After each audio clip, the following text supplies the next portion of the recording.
নবীনপুর গ্রামে দুটি পরিবার ছিল। একটি ছিল সুরেশের পরিবার, একটি ছিল সন্দেশের পরিবার। সুরেশরা ছিল খুবই ন্যায় এবং সৎ, তারা কখনো অসৎ পথে চলত না। অন্যদিকে সন্দেশরা ছিল খুবই লোভী এবং তারা কোনোদিনও ন্যায় পথে চলেনি, সবসময় অন্যায় পথে আয় করত, অন্যের ক্ষতি চাইতো, নিজের ভালো দেখতো শুধু।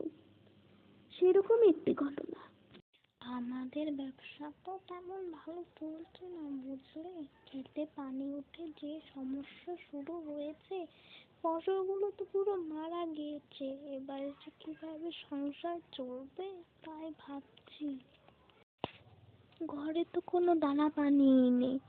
যাও দেখো ফসল একটু পাও নাকি, তাহলে বেচে কটা টাকা দিয়ে কিছু নিয়ে আসো, নাহলে তো সংসার আর চলবে না। গিয়ে দেখো ফসল পানি কমলো নাকি। আমরা তো বেশ ভালোই চলছি। সুরেশদের মাত্র পানি ডুবিয়ে দিয়েছে, ওদের ফসল তো সব নষ্ট হয়ে গেছে। আমাদের ফসলগুলো ভালো আছে, আমরা ভালোই চলছি বুঝলে, আমাদের বেশি লাভ হচ্ছে। সেই ভালো বুঝলে, এভাবেই চলতে থাকো। সুরেশের তো আর মনে হয় উঠতে পারবে না, ওদের ফসল তো সব নষ্ট হয়ে গেছে।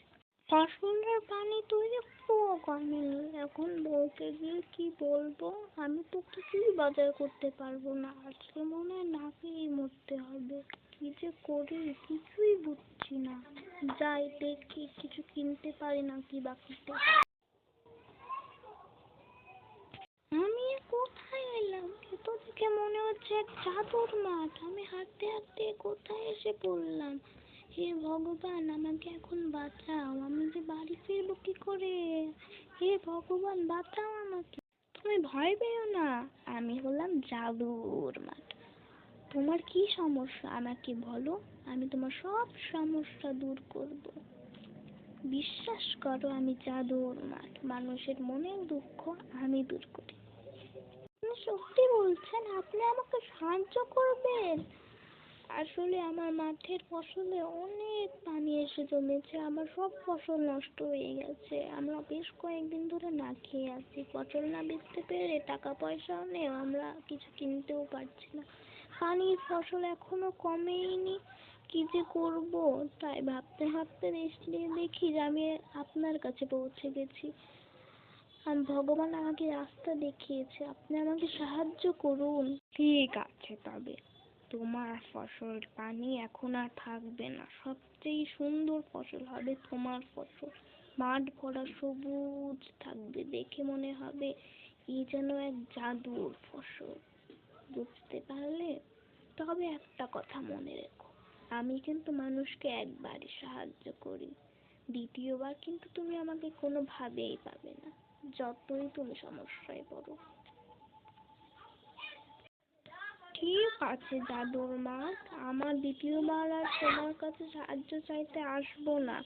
তুমি আমাকে সাহায্য করলে আমি এতে অনেক বেশি কৃতজ্ঞ থাকবো তোমার কাছে। ধন্যবাদ জাদুর মাঠ। ঠিক আছে, তবে তুমি এবার তোমার বাড়ি যাও, আমি তোমাকে বাড়ি পৌঁছে দিচ্ছি। আর আমার কথা যেন আর কেউ জানতে না পারে, তোমার বউ ছাড়া। বিশ্বাস করো বউ, এটা সত্যি ঘটনা। তোমার বিশ্বাস না হলে চলো আমরা দেখে আসি। ঠিক আছে চলো, তবে দেখেই আসি এটা সত্যি না মিথ্যা। এ কি গো, এ তো সত্যি ঘটনা। আমাদের পানি ভরা সেই ফসলের মাঠটা একবার সবুজ হয়ে গেছে। কত ফসল দেখো এখানে। আরে আমি তোমাকে বলেছিলাম না, এই যে সত্যি ঘটনা, জাদুর মাঠ আমাকে বলেছিল। দেখেছো আমাদের মাঠ কত সবুজ হয়ে গেছে, কত ফসল ফলেছে। ঠিক আছে চলো, আজকে আর হাটে যেতে হবে না, এখন তো সন্ধ্যা গড়িয়ে এসেছে। কাল না হয় হাটে গিয়ে বেচে কিছু খাবার কিনে এনো, আমি রান্না করবো, কদিন ধরে তো না খেয়ে আছি। ওগো ওঠো, ভোর হয়ে গেল তো, হাটে যাবে না? হ্যাঁ আজকে তো ভোর ভোর হাটে যাবো, নাহলে তো বেচা কেনা তাড়াতাড়ি করতে হবে, তারপর তো সবজি আনলে তুমি রাখতে পারবে, কদিন ধরে তো না খেয়েই আছি। তাহলে যাও, দেরি করছো কেন?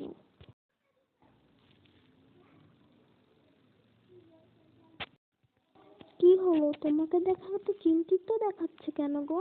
বুঝলাম না। যা বলেছ আসলে বুঝলাম না ব্যাপারটা। কাল পর্যন্ত সুরেশের ক্ষেতে জল ছিল, আজ দেখি যে ওদের ক্ষেতে জল নেই, পুরো সবুজ ফসল। ও আজকে কত কিছু বেঁচে এলো, ঘরে বেশ টাকাও নিয়ে এসেছে। বুঝলাম না কিছুই, বুঝলে তো। এখন ভাবছি ওদের ক্ষেতে এভাবে কি করে হলো। ওদের ক্ষেত যাই হোক না কেন, আমার তো লক্ষ্য ওদের ক্ষেত নষ্ট করা। ওদের ক্ষেত যেভাবেই ভালো হোক, আমার এখন ওদের ক্ষেত কিভাবে নষ্ট করবো সেটা ভাবতে হবে। এই জন্য ভাবছি যে আমি একটু নীলুর কাছে যাব, ওর কাছ থেকে ক্ষেত নষ্ট করার ওষুধটা নিয়ে আসবো। বুঝলে তো, কেমন হয় বলো তো এটা করলে।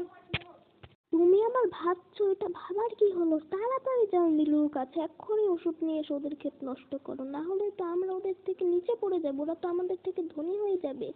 এটা কখনোই হতে দেওয়া যায় না। ক্ষেত কিভাবে নষ্ট করি বলতো? ক্ষেত নষ্ট করার একটা ওষুধ আমাকে দে তো নীলু, আমি তো কিচ্ছু বুঝছি না। একটা ক্ষেত নষ্ট করার ওষুধ দে আমাকে তাড়াতাড়ি। কিন্তু ক্ষেত নষ্ট করার ওষুধ দিয়ে আপনি কি করবেন কাকু? অত শত তোকে ভাবতে হবে না, তুই শুধু আমাকে ওষুধটা দে। ঠিক আছে, এই নিন, এই ব্যাগে ওষুধটা আছে। আপনি ক্ষেতে ছড়িয়ে দেওয়ার পরের দিনই সেই ক্ষেত পুরো লোহার হয়ে যাবে। ফসল একটাও বাদ থাকবে না, একটুও বাদ থাকবে না। আপনি যেভাবে ছড়াই দেবেন ওইভাবেই লোহা হয়ে যাবে। ঠিক আছে দে, এত কথা বলতে হবে না, তাড়াতাড়ি দে, আমি যে ক্ষেতে ছড়িয়ে দিই। রাত এই ওষুধ ছড়িয়ে আমি তোর ক্ষেত নষ্ট করে দিবই। তুই কোনোদিন আমার থেকে শুনতে পারবি না। আমি তোর ক্ষেত এক্ষুনি। কি গো, ওঠো, সর্বনাশ হয়ে গেছে। কি হয়েছে? কি আমার হবে? তুমি তো এখন আরামের সঙ্গে ঘুমাচ্ছ, আর এখন সবাই বাইরে কথা বলা করছে, আমাদের ক্ষেতটা লোহার হয়ে গেছে। কি বলছে সবাই? আমি তো বিশ্বাস করতে পারছি না। চলো চলো, এক্ষুনি খেতে যাবে। হ্যাঁ হ্যাঁ, তুমি এসব কি বলছো? যদি এটা হয়ে থাকে তাহলে তো সর্বনাশ হয়ে গেছে। ক্ষেত কিভাবে লোহার হবে? তাড়াতাড়ি চলো, তাড়াতাড়ি। হ্যাঁ চলো, তাড়াতাড়ি চলো। এই কি হলো আমাদের? কি হলো আমাদের? ক্ষেত লোহার হয়ে গেল, এখন আমরা কি করবো গো? তুমি আর কেঁদো না গো, তুমি আর কেঁদো না। এই যে আমাদের সব ধ্বংস করে দিল ভগবান, এটা কি করলো? সুরেশরা ছিল খুবই সোজা সরল। কি ওদিকে ওদের প্রতিবেশী সন্দেশ ছিল খুবই লোভী, খুবই ধনী হওয়ার ইচ্ছা ওর, এই জন্য ও এসব করতো। কিন্তু সুরেশরা কোনোদিন ওদের সন্দেহই করেনি। সুরেশ তো কোনোদিন ভাবেনি সন্দেশ ওর এই ক্ষতিটা করবে। ও তো তখন থেকে ভাবছে যে কে এই কাজটা করলো। তো কাঁদতেও পারছে না, কিছু করতেও পারছে না, ও শুধু ভাবছে। এবার সন্দেশটি যদি জানতে পারে, সন্দেশ। হায় হায় গো, আমাদের কি হলো গো? এখন আমরা কি করবো? গ্রাম প্রধান এখন আসছে না গো। গ্রাম প্রধান। এই তো সুরেশ, আমি এসে পড়েছি, তুমি চিন্তা করো না। তুমি এত কাঁদছো কেন? তোমার ক্ষেত লোহার হয়েছে তো কি হয়েছে? তুমি একবার ভেবে দেখো, ধানের চেয়ে লোহার দাম বেশি নাকি ধানের দাম বেশি? অবশ্যই লোহার দাম বেশি। তুমি যদি ধানের জায়গায় লোহা বিক্রি করো তাহলে তুমি আরো বেশি ধনী হয়ে যাবে, তোমাদের অভাব অনটন আর থাকবে না। তুমি চিন্তা করো না, যে এই কাজটা করুক সে বড় ভুল করেছে, সে নিজের পায়ে নিজেই কুড়ুল মেরেছে। তুমি আরো বেশি। আপনি ঠিকই বলেছেন প্রধান মশাই, আমার মাথায় তো এই কথাটা আসেনি। ধানের চেয়ে তো লোহার দাম বেশি, আমি যদি এই লোহাগুলো বিক্রি করি তাহলে তো আমি আরো বেশি ধনী হয়ে যাব, আমার কোনো অভাব অনটন থাকবে না। আপনাকে অসংখ্য ধন্যবাদ প্রধান মশাই, এই কথাটা আমাকে। থাক, আমাকে আর ধন্যবাদ জানাতে হবে না। এখন না কেটে যাও, হাত তো শেষ হয়ে গেল, যাও লোহা বিক্রি করতে যাও।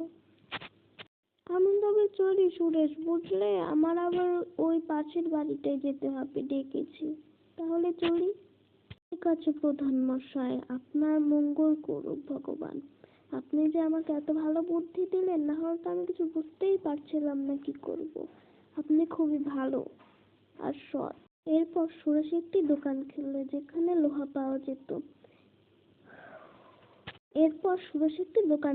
যেখানে ছোট্ট একটা ফ্যাক্টরির মতো ছিল এবং সেখানে শুধু লোহাই পাওয়া যেত এবং সেখানে প্রচুর মানুষের ভিড় হতো সুরেশের লোহা কেনার জন্য। সুরেশের লোহা ছিল অত্যন্ত মজবুত এই জন্য, এবং সুরেশ রাত অপরদিকে সন্ত্রাসরা তাদের কর্মফল ভোগ করে। তারা যেমন তেমনই থেকে যায়। তারা ধনীও হতে পারে না, কিছু হতেও পারে না। এবং গ্রামের সবাই প্রায় জেনে গিয়েছিল যে সন্ত্রাসরা এই কাজ করেছে।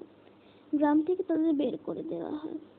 সে একটা বাড়ির মধ্যেই তারা থাকে, না পারে বের হতে, না পারে কিছু করতে। বেচারারা খুব বড় ভুল করে ফেলেছিল সেদিন। সুরেশরা ন্যায় ও সত্যের পথে থাকায় তারা কখনো পিছিয়ে যায়নি। তারা যতই কষ্ট করুক, তারা সবসময় আগেই থাকে, কারণ তারা সত্যের পথে ছিল। এজন্যই তারা আজ এই পর্যায়ে আসতে পেরেছে। নিজস্ব বাড়ি গাড়ি সব আছে তাদের এখন।